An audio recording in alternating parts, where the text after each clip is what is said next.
دم نزدبه کو 25 سال دی سر کمپلویا ناونتوی ره در باس ببن. کود انجام ده پاز دی سباتا 1999 ریبر عبدالله اوجلان دیل هات گرتن. اف 26 سالن ریبر آپو دی ناوا تجریده که گران کریده. لهمبری ویه که ریبرتی دی گروا امرالیه ده جبو جیانک آشتیانه لبر خود ده. هفسروکا یکیتیا ازیدین عفرینه کل شهبای دمینه مریم جندو جروج آوا تیویر آخوی و کمپلویا لدجی ریبر آپو شرمزار کر و گود کو گرتنا ریبر آپو کو اوقا سال دسره در باست بن نلگوری تزاگونانه.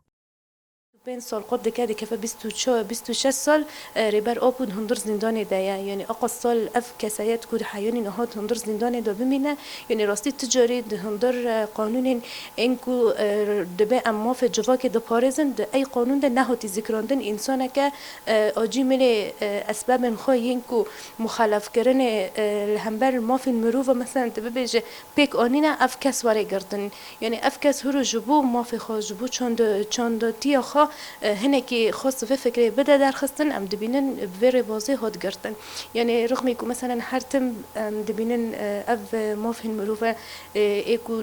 الأمم المتحدة دبا إيكو هندر سوريا دبا هر دفرة كده تجاري نكوني مبادرة خو بشغلان دانا وهناكي چاره سريج براشا سروكاتي درخستان هولي. مریم جندو دست نشان کر کو او هرتم لی ریبر خودی در کون جبر کو او بسایا فکر ریبر آپو هشیار بون. کرد هر دفعه که ام پیش گیری دادن ریبری خو ام دبیجن و چند سال جدار باس بله اما هرو فکرات تجاری نتی رواساندن فکر و هن زده تر وری بالاف کردن امی خودی فکری خوشی و ریبر آپوجی امی در کفن و راستی اموی روزی ام بیرتینن وک ام گلی کرد ام دخوازن دمک پرنیز یعنی هن چهار سریج براش سرکتی وری دیار کردن و راستی به طیبت اما گلین ازدی کو هر تم فرمان را در بسته به هرو زیادتر وقت سروک آبو هیچ اف جوا کورل سرلنگی خواب ساکنه یعنی حتم ما فنگلین ازیدی ده تا خارن هرو ریبر آبو هیچ درفت و پیشه وانواره وکرن هرو برحتی به هر آوایی کی